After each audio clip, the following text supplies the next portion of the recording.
Bonjour à tous, nous commençons aujourd'hui une nouvelle Masechet, la Masechet PA, qui est la deuxième Masechet dans le Seder de Zraïm.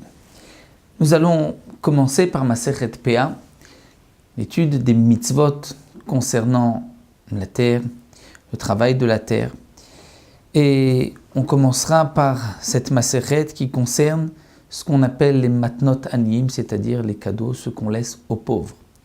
La PA, comme nous allons le voir à travers de ces Mishnayot, c'est laisser une partie de son champ.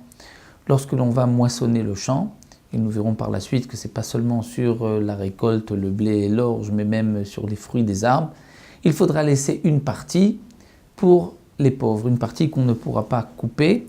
C'est ce que la Torah nous ordonne lorsque vous couperez et ketzir artsechem, lo techale pe'at sadra, c'est-à-dire tu ne enlèveras pas, tu ne seras pas complètement le coin de ton champ, tu devras laisser une partie pour les pauvres. Ça, c'est la PA que nous développerons par la suite.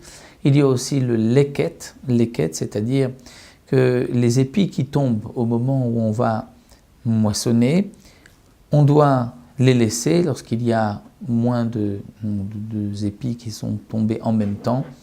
On laissera ces épis qui seront pour les pauvres, on ne peut pas se baisser et les ramasser. Il y a aussi shicha, l'oubli. C'est-à-dire que lorsque on a fini de couper le blé, généralement l'habitude était de faire des petits tas dans le champ et ensuite de venir les reprendre, les mettre sur sa charrette. Et donc la Torah nous dit là encore, si tu as oublié un petit tas, tu l'as dépassé et tu dis tiens j'ai oublié, je veux revenir sur mes pas pour reprendre ce petit tas, la Torah te dit non, tu laisseras ceci pour les pauvres. C'est donc le fameux Pe'et, PA, Leket, Shicha, ou Shicha, Leket ou PA, comme la Gemara le dit toujours par la suite sous cet ordre-là. Il y a aussi dans les cadeaux, les matnot aniyim qu'on laisse aux pauvres, ce qu'on appelle Peret et Olelot. Peret et Olelot, c'est-à-dire lorsque on va couper la vigne, on devra laisser, pendant les vendanges, on devra laisser toute grappe qui n'est pas bien composée, comme la Mishnah l'expliquera, ou toute grappe qui ne s'est pas bien développée, qui n'a pas la forme d'une grappe, et péret, c'est-à-dire s'il y a un grain de raisin ou deux grains de raisin qui sont tombés au moment où on coupe le raisin, on devra aussi laisser ces grains pour les pauvres. Dans notre Masechet, nous parlerons aussi du Maaser Sheni, c'est-à-dire qu'une fois qu'on a ramassé toute la récolte, il y a des prélèvements, comme nous verrons aussi dans les Masertot Trumot ou Maasrot. Il y a un prélèvement de Teruma qui sera donné au Kohen, Maaser Rishon au Lévi, le Maaser Sheni qui sera donc racheté et mangé à Jérusalem, ou bien racheté et on achètera avec cet argent des aliments qui seront mangés à Yerushalayim, où il y a encore le Maaser Ani, c'est-à-dire une année sur 3, ce prélèvement de Maaser Sheni se transforme en Maaser Ani, et c'est un prélèvement de 1/10 de la récolte qui sera donné aux pauvres.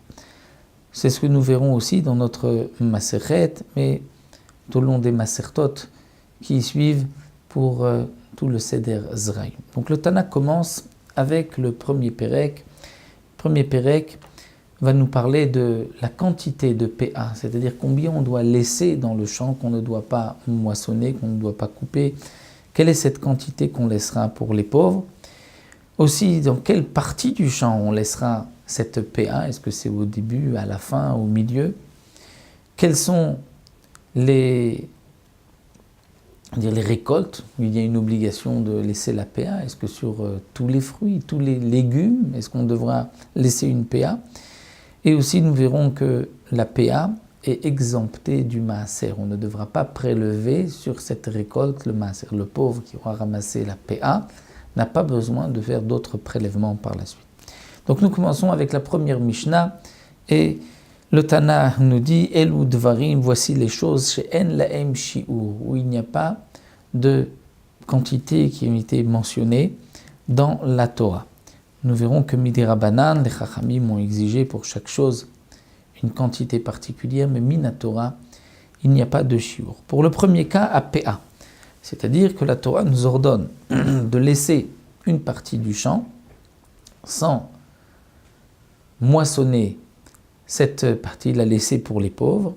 Minatora, on pourrait laisser ne serait-ce qu'un seul épi à la fin du champ, et ensuite le pauvre viendra récupérer juste cet épi-là. Mais les Chachamim ont fixé une quantité. Les Chachamim ont dit qu'il faut laisser, comme nous le verrons par la suite, 1/60 du champ pour les pauvres. Ça, c'est la PA.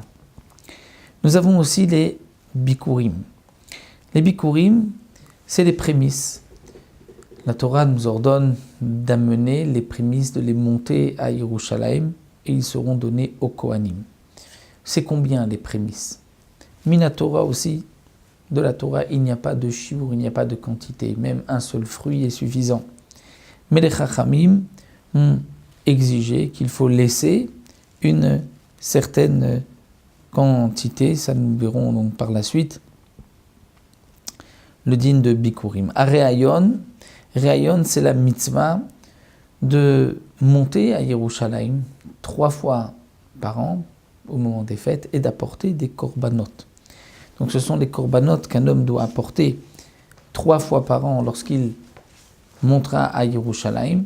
Et là encore, la Torah n'a pas donné de shiur. Que signifie que la Torah n'a pas donné de shiur? Nous avons 2 explications dans le Barthénora même. Ou bien qu'on peut rentrer dans la Hazara autant de fois que l'on veut, ou bien encore que les korbanot, les sacrifices qu'on doit apporter, qui nous accompagnent lorsqu'on monte à Yerushalayim, il n'y a pas de shiur de quantité.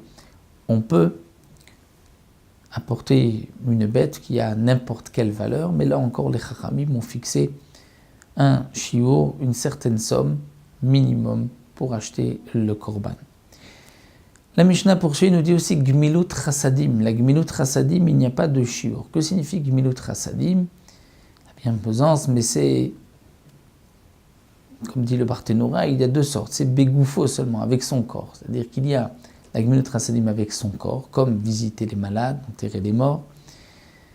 Ça, c'est une Gmilut Chassadim qui n'a pas de shiur. Il n'y a pas de quantité, combien de fois on doit aller voir un malade. Bon, autant que l'on peut, autant qu'il a besoin. Mais Gmilut Chassadim qui est bemamono avec son argent, là il y a une quantité, c'est-à-dire si quelqu'un, Gmilut Chassadim, a un captif à racheter, ou à habiller celui qui n'a pas d'habit, ou à nourrir celui qui est affamé, il y a un shiur qui est le fameux 1/5, où les Chachamim nous ont dit qu'on ne doit pas dépenser plus que 1/5 de notre capital, de notre richesse. Et le dernier point, nous dit la Mishnah, avec Talmud Torah, et l'étude de la Torah, il n'y a pas de shiur.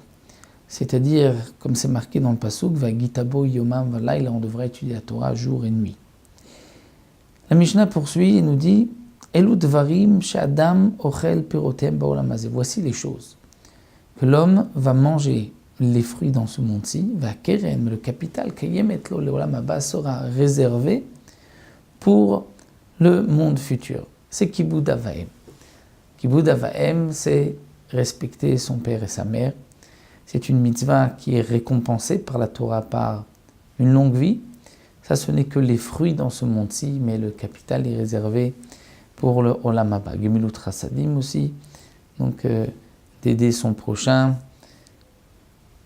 d'aider le pauvre, d'aider le malade. Tout ce qu'on peut faire pour aider autrui rentre dans Gemilut Chassadim.